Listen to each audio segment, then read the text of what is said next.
आप सभी लोगों का स्वागत है आपके अपने YouTube चैनल में, जिसका नाम है मैथ बाई चंदन शर्मा। आज की जो वीडियो है वो रीजनिंग से रिलेटेड वीडियो है, जो अभी हाल ही में एग्ज़ाम हुआ था जून में आरआरबी एनटीपीसी ग्रेजुएट लेवल का। उसके कुछ अच्छे लेवल के क्वेश्चन मैं इस वीडियो में इंक्लूड किया हूँ, जिससे आपको एक आइडिया लग जाए कि किस तरीके के क्वेश्चन आरआरबी द्वारा पूछे जाते हैं। और इसमें आपको ये भी सीखने को मिलेगा कि किस तरीके से आपको एग्ज़ाम में करना है, क्या आपकी उस क्वेश्चन के पीछे थिंकिंग हो सकती है, किस तरीके से आप अप्रोच कर सकते हैं क्वेश्चन को सॉल्व करने के लिए, और किस तरीके से ऑप्शन का यूज करके आप एग्जैक्ट आंसर तक एलिमिनेशन मेथड से पहुंच सकते हैं। वो सारे तरीके मैं इस वीडियो में आपसे डिस्कस करूंगा। तो ये वीडियो आपके लिए बहुत इंपॉर्टेंट होने वाली है। अगर आप इस चैनल पर पहली बार विजिट कर रहे हैं तो चैनल को ज़रूर सब्सक्राइब कर लें। वीडियो पसंद आए तो आप लाइक कर सकते हैं, दोस्तों के साथ शेयर भी कर सकते हैं। तो चलिए बिना आपका कोई समय व्यर्थ किए मैं वीडियो को स्टार्ट करता हूं। पहला क्वेश्चन कह रहा है कि दिए गए वेन आरेख का ध्यानपूर्वक अध्ययन कीजिए और नीचे दिए गए प्रश्न के उत्तर दीजिए। ये आपको सेफ है, ये शिक्षक हैं और ये वकील हैं। आपसे क्वेश्चन क्या पूछ रहा है कि ऐसे कितने सेफ हैं जो शिक्षक भी हैं लेकिन वकील नहीं हैं। तो देखिए वकील वाला ये घेरा है, तो इसको मैं थोड़ा सा रेड कलर से दिखा देता हूँ ताकि आपको समझ में आए। तो वकील नहीं होना चाहिए, क्या होना चाहिए? तो सेफ और शिक्षक। तो सेफ और शिक्षक इन दोनों के बीच में यही जो कड़ी है जो दोनों को जोड़ रही है। तो ये 7 वाला तो वकील में आ जा रहा है, तो 7 नहीं होगा, यानी कि सिर्फ बचा 9। तो यही इसका क्या हो जाएगा? करेक्ट आंसर होगा, जो कि ऑप्शन नंबर 3 में दिया हुआ है। बढ़ते हैं अगले क्वेश्चन पे। अगला क्वेश्चन कह रहा है कि यदि प्लस को माइनस से परस्पर बदल जाए और गुणा को भाग से परस्पर बदल दिया जाए तो इसका मान क्या होगा, जो नीचे आपको दिया गया है। तो मैं लिख देता हूँ। तो ये हो जाएगा 1125 डिवाइड हो जाएगा 45 हो जाएगा, और जहाँ पे डिवाइड है वहाँ पे मल्टीप्लिकेशन हो जाएगा 39 हो जाएगा, प्लस हो जाएगा 17 और माइनस का 19 हो जाएगा, बराबर किसका हो जाएगा। तो ये आपको सॉल्व करके बतानी है। तो देखिए इसको 9 से कट कर लेता हूँ, तो 9 पचे 45 हो जाएगा, 9 का में 9 हो जाएगा, 2 हो जाएगा, 9 दूना के 18, 4 45, 9 पचे 45, 5 से कट कर दूंगा तो 5 दूना के 10 हो जाएगा, 2 25, 5 पचे 25, यानी कि 25 हो जाएगा। 25 में इस 39 यानी कि 9 का गुणा करूंगा तो लास्ट में 5 आएगा, और इधर क्या है तो ये 7 है और ये 9 है, घटाएंगे तो ये आपका माइनस का 2 हो जाएगा, और उस 5 में से अगर 2 हम घटा देते हैं तो लास्ट में 3 आना चाहिए, और लास्ट में 3 सिर्फ ऑप्शन नंबर 1 में दिख रहा है। तो यही इसका करेक्ट आंसर हो जाएगा। बढ़ते हैं अगले क्वेश्चन पे। अगला क्वेश्चन कह रहा है कि निम्नलिखित में से कौन सा अक्षर समूह इस क्वेश्चन मार्क की जगह पे आएगा। ठीक है, तो जब भी इस तरह का क्वेश्चन आए तो आप ऑप्शन से इसको करने की कोशिश करिए। तो देखिए डब्लू है आपका, भी है, डब्लू है, डब्लू है। तो देख लेते हैं क्या आता है। तो देखिए ओ का होता है प्लेस वैल्यू होती है 15 होती है, क्यू की होती है 17 होती है, एस की होती है 19 होती है, यू की होती है 21 होती है। तो मैं देख रहा हूँ कि 15 2 17, 17 2 19, 19 2 21। तो अगला क्या हो जाएगा 23। 23 किसका होता है? डब्लू का होता है। इसका मतलब भी वाला आंसर तो नहीं होगा। ठीक है, अब देखता हूँ मैं, तो डब्लू में सबके बाद ओ है, तो मैं दूसरा चेक नहीं करूँगा। अब तीसरा मैं चेक कर लेता हूँ। तो देखिए आई है, जी है, ई है और सी है। तो सी का होता है 3, 3 से 2 बढ़ के 5 हो गया, 5 से 2 बढ़ के 7 हो गया, 7 से 2 बढ़ के 9 हो गया। इसका मतलब यहाँ पे जो होगा उससे 2 बढ़ के सी हो गया। तो 2 बढ़ के करेगा तो ए बढ़ के क्या हो जाएगा? सी, यानी कि दूसरा जो अक्षर होगा वो ए होगा। तो ए किस में दिख रहा है? तो ए आपका या तो चौथा हो सकता है या तो तीसरा हो सकता है, दूसरा यहाँ से कैंसिल हो गया। अब इन दोनों में से मैं चेक करता हूँ कि डिजिट में अंक क्या आएगा। तो देखिए 4 है, 4 में 4 जोड़ेंगे तो 8, 8 में 4 जोड़ेंगे तो 12, 12 में 4 जोड़ेंगे तो 16, 16 में 4 जोड़ेंगे तो 20, और ये सिर्फ ऑप्शन नंबर 3 में दिख रहा है। तो यही इसका करेक्ट आंसर हो जाएगा। बढ़ते हैं अगले क्वेश्चन पे। अगला क्वेश्चन कह रहा है कि दी गई श्रृंखला में क्वेश्चन मार्क के स्थान पे क्या आएगा। तो जब भी सीरीज का क्वेश्चन हो तो हमेशा सबसे पहले अगर वैल्यू आपकी छोटी छोटी हो, पास पास हो, तो हमेशा डिफरेंस देखिए। तो देखिए मैं देख रहा हूँ कि वैल्यू क्या हो रही है, घट रही है। तो मैं क्या करूँगा, लास्ट वाली वैल्यू से स्टार्ट करूँगा। तो देखिए 85 से 92 हो जा रहा है, इसका मतलब कितना बढ़ रहा है? तो 7 बढ़ रहा है। 92 से 97 हो रहा है तो कितना बढ़ रहा है आपका? तो 5 बढ़ रहा है। इसके बाद से 97 से 700 हो जा रहा है, इसका मतलब 3 बढ़ रहा है। आगे आपका 1 बढ़ रहा है। ठीक है, तो देखिए 5 बढ़ रहा है, 3 बढ़ रहा है, फिर उसके बाद से 1 बढ़ रहा है। इसका मतलब क्या है कि इसमें 2 2 जुड़ के बढ़ रहा है। तो 7 में 2 जोड़ूंगा तो कितना हो जाएगा? 9, यानी कि यहाँ पे जो भी वैल्यू होगी उसमें 9 जोड़ने के बाद से ये आना चाहिए। ठीक है।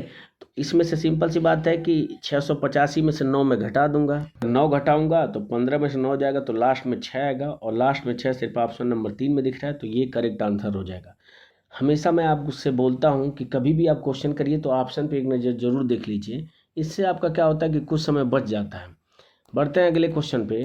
अगला क्वेश्चन कह रहा है कि आपको इसकी और इसकी जगह पे क्या वैल्यू आएगी। तो मैं हमेशा बताया हूँ आपको, पहली वाली वीडियो में बताया कि हमेशा ऑप्शन से इसको करने की कोशिश करिए। तो देखिए अगर पहले वाले ऑप्शन को लेते हैं तो एफ का होता है 6, एल का होता है 12, यानी कि 6 बड़ा है, तो ओ का होता है 15, 15 में 6 अगर जोड़ेंगे तो 21 होना चाहिए। यहाँ पे तो एन है तो पहला वाला ऑप्शन नहीं होगा। तीसरा चेक कर लेते हैं। तो डी का होता है 4, 4 से 12 हुआ है यानी कि 8 बड़ा है। तो ओ का होता है 15, 15 में अगर 8 जोड़ेंगे तो कितना होना चाहिए 23, तो यहाँ पे एन है तो ये भी नहीं होगा। इसको देख लेते हैं। तो देखिए यू का होता है 21, एल का होता है 12, तो 21 से 12 हो गया है, इसका मतलब कितना हुआ है तो 9 कम हुआ है। तो ओ का होता है 15, 15 में से अगर 9 में घटा दूं तो ये तो कम आना चाहिए, यहाँ पे तो आ रहा है तो ये भी नहीं होगा। तो इस तरीके से एक ही आपका ऑप्शन बचा, यही इसका करेक्ट आंसर हो जाएगा। आप चेक भी कर सकते हैं कि जी का हो जाएगा 7, 7 में अगर 5 जोड़ेंगे तो 12 हो जा रहा है। उसी तरह ओ में अगर 5 जोड़ूंगा तो ओ का होता है 15, 5 जोड़ूंगा तो 20, टी का होता है 20, बिल्कुल फॉलो कर रहा है। बढ़ते हैं अगले क्वेश्चन पे। अगला क्वेश्चन कह रहा है कि क्वेश्चन सीरीज का क्वेश्चन है कि इस क्वेश्चन मार्क के स्थान पे क्या आएगा। तो मैं देख रहा हूँ कि ये सीरीज क्या हो रही है, घट रही है। तो घट रही है तो कितना घट रही है, तो मैं इधर से चेक करूंगा। तो देखिए 73 से 81 हो जा रही है, इसका मतलब 7 और 1 8 क्या हो रही है, यहाँ पे बढ़ रही है पीछे से। यहाँ पे क्या बढ़ रही है, तो 81 से 89 हो जा रही है, यानी कि 8 यहाँ पे बढ़ रही है, यहाँ पे भी 8 दिख रहा है बढ़ रही है, यहाँ पे भी 8 दिख रहा है बढ़ रही है, यानी कि सब में 8 8 की वृद्धि हो रही है। इसका मतलब यहाँ पे जो वैल्यू होगी उसमें 8 की वृद्धि के बाद से 73 आएगा। तो अगर मैं 13 में से 8 घटा दूंगा तो लास्ट में 5 आएगा, और लास्ट में 5 सिर्फ ऑप्शन नंबर 3 में दिख रहा है, तो ये इसका करेक्ट आंसर हो जाएगा। बढ़ते हैं अगले क्वेश्चन पे। अगला क्वेश्चन कह रहा है, देखिए जब भी इस तरह का क्वेश्चन आए तो ये ऊपर वाली वैल्यू आपको पढ़नी नहीं है, सीधे आप क्वेश्चन से स्टार्ट करिए। क्वेश्चन क्या कह रहा है कि यदि सबसे बड़ी संख्या के दूसरे अंक को, तो सबसे बड़ी संख्या कैसे देखेंगे। तो देखिए इसमें 4 है, 4 है, इधर 7 है, इधर 2 है, इधर 9 है, तो सब में बड़ी संख्या क्या हो जाएगी आपकी, 9 हो जाएगी पहली संख्या, तो ये सबसे बड़ी संख्या हो जाएगी। ऐसे ढूंढा जाता है। तो सबसे बड़ी संख्या के दूसरे अंक, तो दूसरा अंक क्या है तो 0 है, और सबसे छोटी संख्या के तीसरे अंक, तो सबसे छोटी संख्या आपको क्या दिख रही है तो 283 है, इसका तीसरा अंक क्या है 3 है। तो कह रहा है कि इनका जोड़ का जो योग आएगा वो आपको बताना है। तो जब जोड़ेंगे 0 में 3 तो आंसर क्या आ जाएगा 3 आएगा, और ये ऑप्शन नंबर 4 में दिया है। बढ़ते हैं अगले क्वेश्चन पे। ये क्वेश्चन कह रहा है कि ऐसे कितनी संख्याएं हैं जिनमें से प्रत्येक के ठीक पहले एक प्रतीक है तथा ठीक बाद में एक प्रतीक है। तो ऐसी कितनी संख्याएं हैं, तो देख लेता हूं मैं। देखिए ये एक संख्या है, इसके पहले प्रतीक है बाद में संख्या है, तो ये नहीं होगा। ऐसी कितनी संख्या है, तो देखिए पहला ये हो गया, इसे संख्या के पहले प्रतीक है बाद में प्रतीक है, तो एक ये कॉम्बिनेशन हो गया। और देख लेता हूँ तो और कोई है क्या, तो और कोई नहीं दिख रहा है, इसका मतलब एक ही क्या हो जाएगा, इसका करेक्ट आंसर हो जाएगा। बढ़ते हैं अगले क्वेश्चन पे। अगला क्वेश्चन कह रहा है कि उत्तर की ओर मुख करके बैठे 73 विद्यार्थियों की एक कक्षा में गीता जो है वो बाएं से कितना है। तो देखिए ये आपका बायां होता है और ये आपका दायां होता है, मैं लिख देता हूँ, ये लेफ्ट है और ये राइट है। तो जो गीता है वो बाएं छोर से कितने स्थान पे, तो 16वें स्थान पे ये आपकी गीता है। आगे कह रहा है कि यदि सुनीता गीता के दाएं, यानी कि देखिए गीता इधर अगर मुंह करके बैठी है तो इसका दाएं किधर पड़ेगा, इधर पड़ेगा। तो दाएं स्थान पे गीता अगर यहाँ पे 21वें स्थान पे है, तो कह रहा है कि पंक्ति के दाएं छोर से सुनीता का स्थान कितना होगा। तो यहाँ पे सुनीता है जो कि गीता के दाएं से 21वें स्थान पे है, तो राइट से सुनीता की पोजीशन क्या होगी। ठीक है, तो देखिए इन तीनों को अगर जोड़ने के बाद से हमें कितना आना चाहिए, 73 आना चाहिए। तो इन दोनों को अगर मैं जोड़ूँ तो कितना हो जाएगा, तो 6 1 7 हो जाएगा, और 2 1 3 हो जाएगा। तो 73 में से अगर मैं 37 घटा देता हूँ तो 13 में से 7 घटाऊंगा तो 6 आ जाएगा, और 6 में से 3 घटाऊंगा तो 3, यानी कि 36 आ रहा है।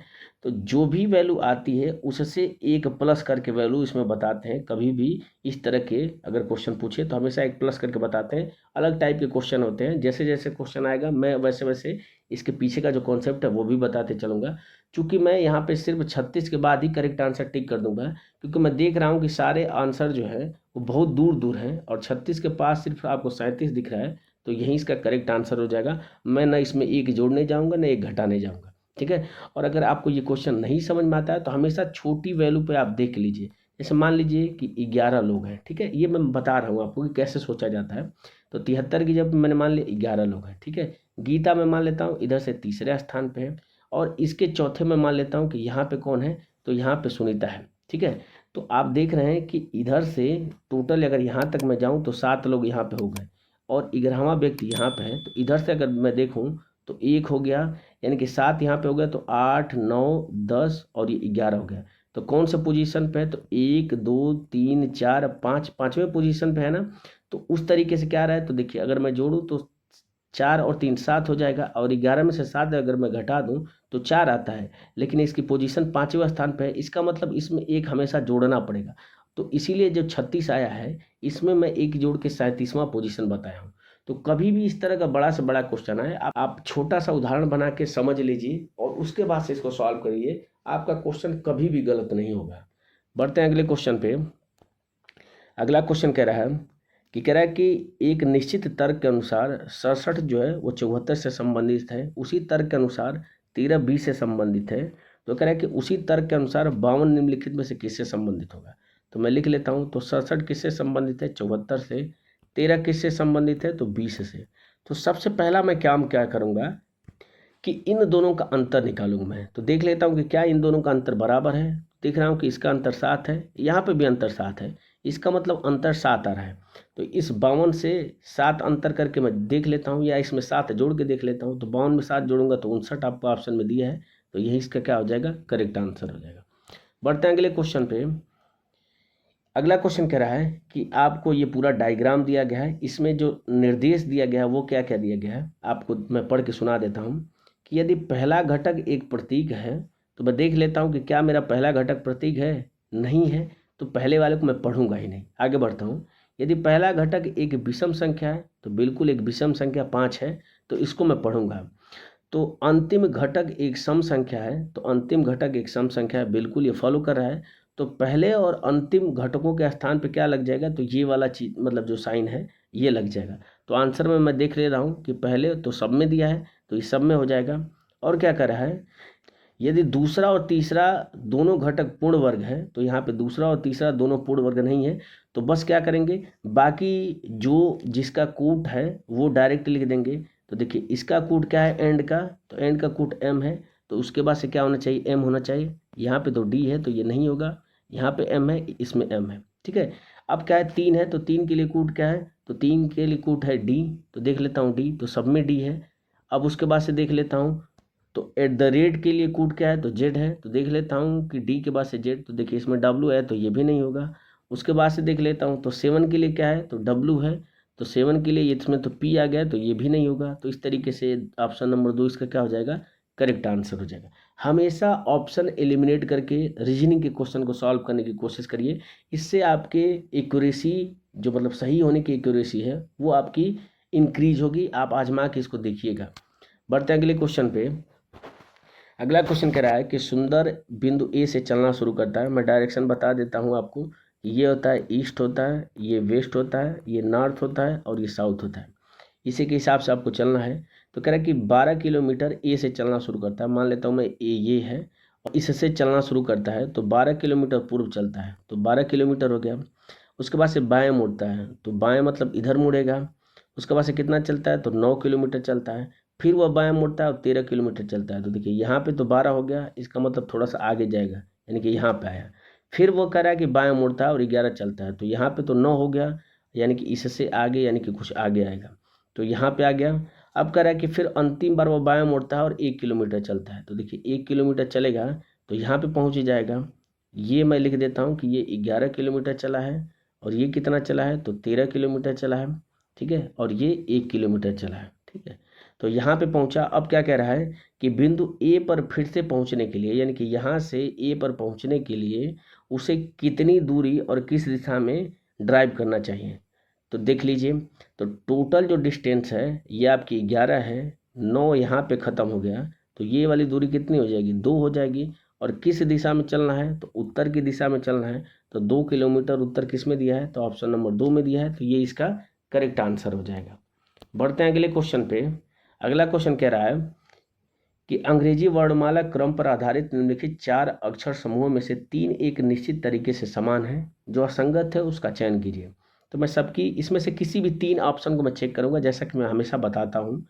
तो एल का हो जाएगा 12, जे का होता है 10, एन का होता है 14, एस का होता है 19, क्यू का होता है 17, यू का होता है 21, पी का होता है आपका 16 होता है, ओ का होता है 15 और आर का होता है 18। तो देखिए इसमें 2 घट रहा है, इसमें भी आपका 2 घट रहा है, इसमें 1 घट रहा है, तो यही क्या है, असंगत है। तो सीधे मैं आपको बाकी और चेक करने नहीं जाऊंगा, सीधे मैं इसका आंसर ऑप्शन नंबर 3 टिक करके आगे बढ़ जाऊंगा। बढ़ते हैं अगले क्वेश्चन पे। अगला क्वेश्चन कह रहा है कि अंग्रेजी वर्णमाला क्रम पर आधारित निम्नलिखित 4 समूहों में से 3 एक निश्चित तरीके से समान है। वही सेम क्वेश्चन है, बस थोड़ा सा वैल्यू जो है वो इधर उधर कर दिया है।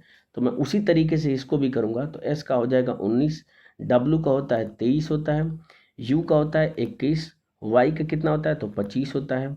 आगे लिख लूँगा तो एच का होता है 8, एल का कितना होता है तो आपका 12 होता है, जे का होता है 10, एन का होता है 14, इसी तरह एन का कितना होता है तो 14 होता है, आर का होता है 18 होता है, पी का होता है 16 और टी का कितना होता है तो 20। तो ऑप्शन में से किन्हीं 3 ऑप्शन को मैं चेक करूंगा। तो ऊपर के 3 को चेक कर लेता हूँ। तो देखिए 19 में 4 अगर जोड़ूंगा तो 23 हो जाएगा, 8 में 4 जोड़ूंगा तो 12, 14 में 4 जोड़ूंगा तो 18, बिल्कुल फॉलो कर रहा है। 21 में 4 जोड़ूंगा तो 25, 10 में 4 जोड़ूंगा तो 14, 16 में 4 जोड़ूंगा तो 20 हो जा रहा है। यानी कि ऊपर के तीनों संगत हैं। इसका मतलब जो चौथा ऑप्शन होगा वही क्या हो जाएगा, असंगत हो जाएगा। चेक करने की ज़रूरत नहीं है। जब आपने ऊपर के 3 ऑप्शन को चेक कर लिया है तो नीचे के ऑप्शन को आपको चेक करने की ज़रूरत नहीं है। अगर आप संतुष्टि चाहते हैं तो चेक भी कर सकते हैं। तो देखिए एम का होता है 13 होता है और 13 में अगर 4 जोड़ेंगे तो 17 होना चाहिए। यू का 21 होता है, बिल्कुल फॉलो नहीं कर रहा है, तो यही आपका असंगत हो जाएगा। बढ़ते हैं अगले क्वेश्चन पे। अगला क्वेश्चन कह रहा है कि P Q R S T U और भी एक गोल मेज के परितः केंद्र की ओर अभिमुख होकर बैठे हैं। तो मैं बना लेता हूँ कि ये मान लीजिए गोल मेज है और इसके अभिमुख सभी लोग केंद्र की तरफ मुंह करके बैठे हैं। तो जिसकी पोजीशन, ध्यान दीजिएगा, इस तरह के क्वेश्चन को सॉल्व करने के लिए जिसकी पोजीशन फिक्स हो, एग्जैक्ट डायरेक्शन और एग्जैक्ट पोजीशन दिया हो, हमेशा उसी से स्टार्ट करते हैं। अगर जिसमें आपको एग्जैक्ट पोजीशन नहीं दिया हो तो इसको एडिशनल जानकारी के रूप में साइड में लिख देते हैं। तो कह रहा है कि टी के दाएं गिनने पर टी और एस के बीच केवल 2 लोग बैठे हैं। तो अगर मान लीजिए कि मैं टी को यहाँ पे बना देता हूँ तो टी और एस के बीच में 2 लोग बैठे हैं, इसका मतलब एस कहीं यहाँ पे बैठा होगा। तो देखिए 4 लोग यहाँ पे हो गए, तो 5वां यहाँ होगा, 6वां यहाँ होगा, 7वां यहाँ होगा, और टोटल कितने लोग हैं तो 3 और 3 6 और 7 लोग हैं। इसका मतलब इस तरीके से बैठे हैं। यहाँ तक ये कंप्लीट हो गया। आगे देखिए क्यू के दाएं से गिनने पर भी और क्यू के बीच केवल 3 लोग बैठे हैं। तो यहाँ पे न तो क्यू की पोजीशन दिया है न तो भी की दिया है। तो यहाँ पे मैं क्या लिख दूंगा कि क्यू के दाएं से, इसका मतलब क्यू के दाएं से और भी के बीच में 3 लोग बैठे हैं, तो 1 2 3 लोग मैं बैठा देता हूँ इन लोगों के बीच में। ठीक है, आगे देखिए एस जो है वो क्यू के ठीक दाएं पड़ोसी है। तो एस जो है वो क्यू के ठीक दाएं, तो क्यू इसका मतलब यहाँ पे बैठा होगा। अब देखिए तो क्यू के तीसरे के बाद भी है, तो 1 2 3 यानी कि भी यहाँ पे बैठा होगा। यानी कि ये भी जानकारी कंप्लीट हुई, इसको भी मैं हटा देता हूँ। आगे देखिए यू आर के ठीक दाएं पड़ोसी है। तो यू आर के ठीक दाएं है, तो 2 जगह कहाँ पे एक साथ खाली है, तो सिर्फ यहाँ पे आपको 2 जगह खाली दिख रही है। इसका मतलब क्या हो जाएगा कि यू जो है वो आर के दाएं है, इसका मतलब आर यहाँ पे होगा और यू यहाँ पे होगा। ठीक है, अब कह रहा है कि क्यू के दाएं से गिनने पर क्यू और यू के बीच कितने लोग बैठे हैं। तो क्यू ये रहा, इसके दाएं मतलब इधर, और यू ये रहा, तो कितने लोग बैठे हैं तो सिर्फ आर और एस यानी कि 2 लोग बैठे हैं। तो यही इसका आंसर हो जाएगा। बढ़ते हैं अगले क्वेश्चन पे। अगला क्वेश्चन कह रहा है कि A B C D E और एफ एक ही इमारत के 6 अलग अलग तलों पर रहते हैं। इमारत में सबसे निचले तल पर क्रमांक 1 है और सबसे ऊपर वाले तल पर क्रमांक 2 है। तो मैं बना देता हूँ। तो देखिए ये आपका तल हो गया 1 2 3 4 5 और 6। हमेशा 2 पॉसिबिलिटी लेके चलेंगे। नंबरिंग मैं कर दे रहा हूँ इसको। तो 1 हो जाएगा, 2 हो जाएगा, 3 हो जाएगा, 4 हो जाएगा, 5 हो जाएगा और 6 हो जाएगा। अब वापस क्वेश्चन पे आते हैं। तो कह रहे हैं कि ए ऐसे तल पे बैठा है जो कि अभाज्य संख्या है। तो अभाज्य संख्या इसमें से क्या है तो आपका 5 हो सकता है, 3 हो सकता है और 2 हो सकता है। इन तीनों पे ए बैठ सकता है। ठीक है, तो मैं लिख देता हूँ इन तीनों में से किसी एक पे ए बैठ सकता है। आगे क्वेश्चन में कह रहा है कि ए और ई जिन तलों पे बैठे हैं उनका गुणनफल 3 है। तो देखिए 1 और 3 का गुणनफल ही 3 होता है। ए यहाँ पे नहीं बैठ सकता है, इसका मतलब ए यहाँ पे ही बैठेगा, और ई कहाँ पे बैठेगा, तो ई यहाँ पे बैठेगा। मैं इधर भी लिख लेता हूँ, ए यहाँ पे बैठा है और ई यहाँ पे बैठा है, दोनों की पोजीशन फिक्स हो गई है। आगे कह रहा है कि बी के ऊपर केवल 2 व्यक्ति बैठे हैं, इसका मतलब बी यहाँ पे बैठा होगा, तभी तो इसके ऊपर केवल 2 व्यक्ति हैं। तो बना लेता हूँ, एफ सी के ठीक नीचे वाले तल पे बैठा है कि 2 पोजीशन कहाँ खाली है, तो सिर्फ यहाँ पे खाली है। इसका मतलब क्या हो जाएगा कि सी यहाँ हो जाएगा और एफ क्या हो जाएगा, यहाँ हो जाएगा। आपसे पूछ क्या रहा है कि डी और एफ के बीच कितने व्यक्ति बैठे हैं, तो डी आपका ये हो जाएगा और एफ आपका ये रहा। तो इन दोनों के बीच कितने लोग बैठे हैं, तो आपको दिख रहा है 2 लोग बैठे हैं, तो 2 इसका करेक्ट आंसर हो जाएगा। बढ़ते हैं अगले क्वेश्चन पे। अगला क्वेश्चन कह रहा है कि 7 व्यक्ति NOPQRST उत्तर की ओर अभिमुख होकर एक सीधी पंक्ति में खड़े हैं। टी पंक्ति के एक छोर पर बैठा है। तो देखिए मैं बना लेता हूँ, मान लीजिए ये पंक्ति है, अब इसमें कितने लोग हैं, तो 7 लोग हैं। तो 1 2 3 4 5 6 और 7 लोग हैं। कह रहा है कि टी किसी एक छोर पे है। तो देखिए टी या तो यहाँ हो सकता है या तो टी यहाँ हो सकता है, 2 पॉसिबिलिटी में लेके चल रहा हूँ। आर के बाईं ओर केवल 2 व्यक्ति बैठे हैं, तो आर के बाईं ओर केवल 2 व्यक्ति बैठे हैं, इसका मतलब क्या हो जाएगा कि आर यहाँ पे बैठेगा, तभी तो इसके बाईं ओर केवल 2 व्यक्ति बैठे हैं। तो मैं बना देता हूँ। अब कह रहे कि पी आर के ठीक दाईं ओर है, पी जो है वो आर के ठीक दाईं है, मतलब पी यहाँ पे बैठा होगा। तो मैं बना लेता हूँ। और कह रहा है कि एस के ठीक बाईं ओर बैठा है, यानी कि एस यहाँ पे बैठा होगा, तभी तो पी इसके बाईं ओर है। आगे कह रहा है कि क्यू ओ के ठीक बाईं ओर पड़ोस में बैठा है, तो क्यू जो है वो ओ के ठीक बाईं में। तो देखिए 2 पोजीशन यहाँ पे खाली है नीचे और 2 पोजीशन यहाँ पे खाली है, तो क्यू जो है वो ओ के ठीक बाईं है। तो क्यू मतलब यहाँ होगा, ओ यहाँ होगा, इसमें क्या होगा, क्यू आपका यहाँ होगा, ओ यहाँ होगा। लास्ट वाली लाइन क्या कह रहा है कि क्यू पंक्ति के छोर पर नहीं ही बैठा है। तो देखिए पहली वाली जो पोजीशन हमने बनाया था इसमें क्यू पंक्ति के एक छोर पे बैठा है, इसका मतलब ये वाली पॉसिबिलिटी गलत हो जाएगी और ये वाली पॉसिबिलिटी क्या हो जाएगी, सही हो जाएगी, क्योंकि इसमें क्यू क्या है, किसी एक छोर पे नहीं बैठा है। यही वजह है कि मैं हमेशा बोलता हूँ कि 2 पॉसिबिलिटी लेके चलनी होती है। अगर आप 2 पॉसिबिलिटी नहीं लेंगे तो फिर क्वेश्चन को दोबारा पढ़ेंगे और फिर जीरो सिरे से इसको करेंगे और फिर आपका टाइम लगेगा। अब आपसे पूछ क्या रहा है कि ओ और एन के बीच में कितने लोग हैं, तो ओ आपका ये रहा, खाली स्थान पे एन बैठेगा। इसके बीच में कितने लोग बैठे हैं, तो 1 2 3 4 लोग बैठे हैं, तो 4 इसका करेक्ट आंसर हो जाएगा। बढ़ते हैं अगले क्वेश्चन पे। अगला क्वेश्चन बिल्कुल उसी की तरीके से है। तो सबसे पहले मैं शर्त पढ़ूंगा। तो कह रहा कि यदि पहला घटक एक प्रतीक है, तो यहाँ पे प्रतीक नहीं है तो इसको मैं तुरंत छोड़ दूंगा। यदि पहला घटक एक विषम संख्या है और अंतिम घटक एक सम संख्या है, तो देखिए पहला विषम तो है, अंतिम सम नहीं है, तो इसको भी मैं छोड़ दूंगा। यदि दूसरा और तीसरा दोनों घटक पूर्ण वर्ग है, तो देखिए दूसरा आपका 2 है और तीसरा आपका कितना है, तो एट द रेट है, तो ये आपका पूर्ण वर्ग नहीं है। तो इसका मतलब क्या हो जाएगा कि ये तीनों में से किसी को फॉलो नहीं कर रहा है, तो सीधे सीधे क्या हो जाएगा, इसकी वैल्यू जो है वही आपका आंसर हो जाएगा। तो 7 को किस रूप में प्रदर्शित किया है, तो डब्लू से। तो डब्लू से कौन स्टार्ट हो रहा है, ये आपका एम से हो रहा है, ये आपका एम से, तो इन दोनों में से कोई एक हो सकता है। तो इसका मैं चेक कर लूँगा क्योंकि इसका भी ए है, इसका भी ए है, तो तीसरा मैं देख लेता हूँ। तो तीसरा एट द रेट है, एट द रेट का क्या दिख रहा है आपको, जेड दिख रहा है, इसमें आर है, तो ये नहीं होगा, तो यही क्या हो जाएगा, आपका करेक्ट आंसर हो जाएगा। बढ़ते हैं अगले क्वेश्चन पे। अगला क्वेश्चन कह रहा है कि 7 बॉक्स ABCDEF और G एक के ऊपर एक करके रखे गए हैं, लेकिन ज़रूरी नहीं है कि इसी क्रम में रखे गए हैं। मैं बना लेता हूँ। तो देखिए 1 2 3 4 5 6 और 7 हो जाएगा। नंबरिंग कर देता हूँ, तो 2 3 4 5 6 और 7 हो जाएगा। ठीक है, अब जैसा बोल रहा है क्वेश्चन मैं उस हिसाब से करते जाऊँगा। तो कह रहा है कि F के ऊपर कोई भी बॉक्स नहीं रखा गया, इसका मतलब F जो है वो सबसे टॉप पे है, तो ये F हो जाएगा। ठीक है, 2 पॉसिबिलिटी लेके चल रहा हूँ। F और B के बीच केवल 3 बॉक्स हैं, तो 1 2 3 यानी कि 20 का मतलब तीसरे नंबर पे होगा, तो B यहाँ पे रख देता हूँ।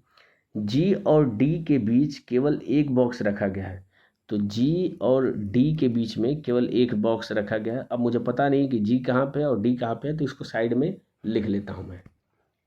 आगे कह रहा है कि D को B के ठीक ऊपर रखा गया है, तो B के ठीक ऊपर अगर D है यानी कि D यहाँ पे है, D यहाँ पे है, तो D और G के बीच में एक है, तो जी या तो यहाँ पे हो सकता है या जी कहाँ पे हो सकता है, यहाँ पे हो सकता है। ठीक है, तो जी को पहली पॉसिबिलिटी में मैं यहाँ पे रख देता हूँ, दूसरी पॉसिबिलिटी में मैं नीचे रख देता हूँ।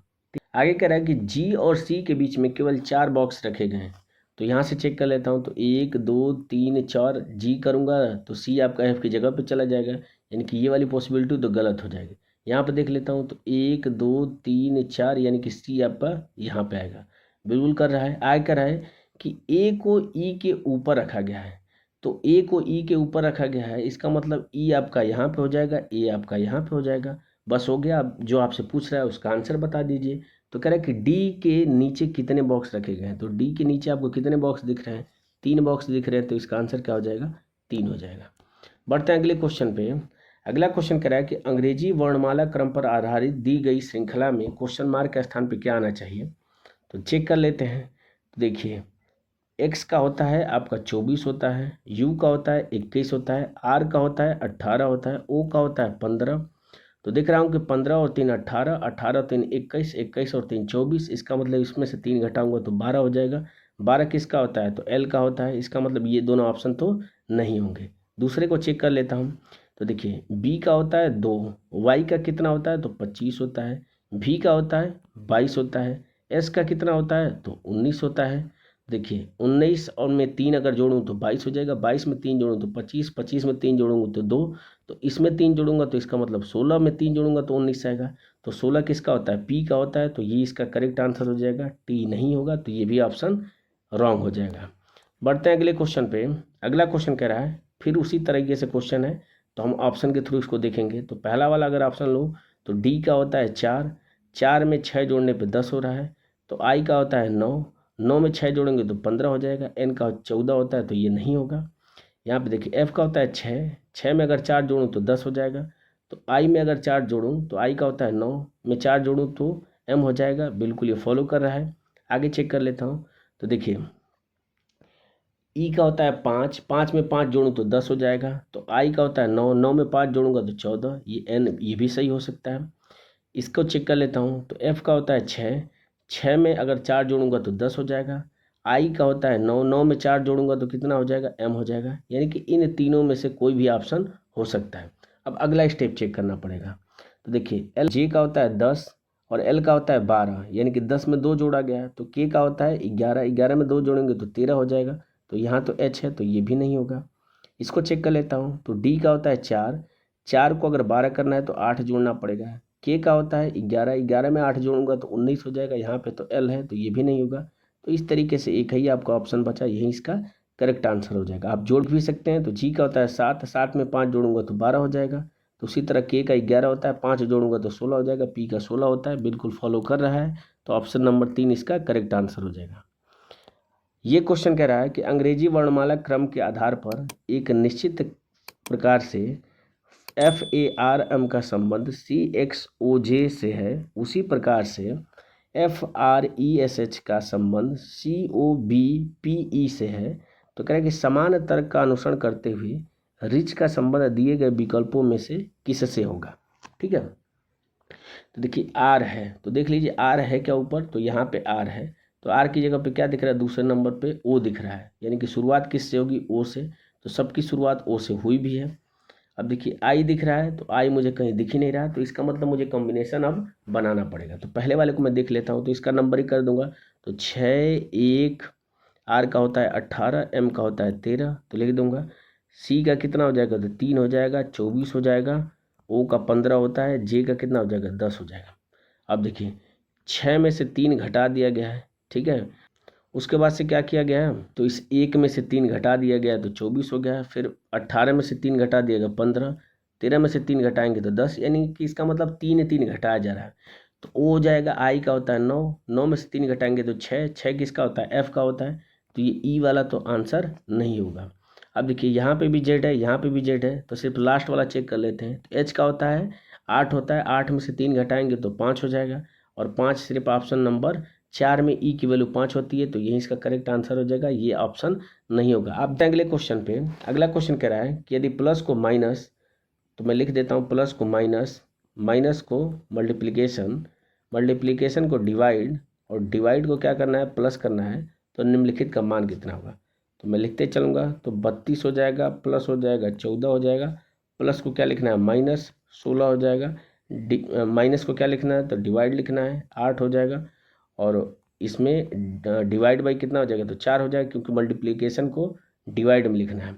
तो सॉल्व कर देंगे तो 4 दूना के 8 हो जाएगा, 16 दूना के 32 हो जाएगा, 32 से आपका 32 कैंसिल हो जाएगा, 14 इसका करेक्ट आंसर हो जाएगा, जो कि ऑप्शन नंबर 1 में दिया है। बढ़ते हैं अगले क्वेश्चन पे।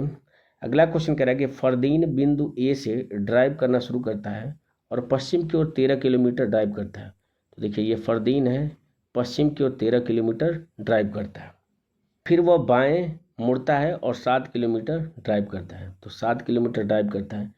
फिर वह दाएं मुड़ता है और कितना चलता है तो 6 किलोमीटर चलता है। तो दाएं मुड़ा और कितना चला तो 6 किलोमीटर चला। फिर वह बाएं मुड़ता है और 8 किलोमीटर चलता है। फिर वो बाएं मुड़ा तो 8 किलोमीटर चला। फिर अंतिम बार वो बाएं मुड़ता है और 19 किलोमीटर चलता है। तो देखिए 6 यहाँ पे हो गया और 13 6 19, यानी कि एकदम यहाँ पे सामने आएगा, यानी कि 19 किलोमीटर ये चला। ठीक है। अब कह रहा है कि बिंदु P पर रुक जाता है, यानी कि ये बिंदु P है।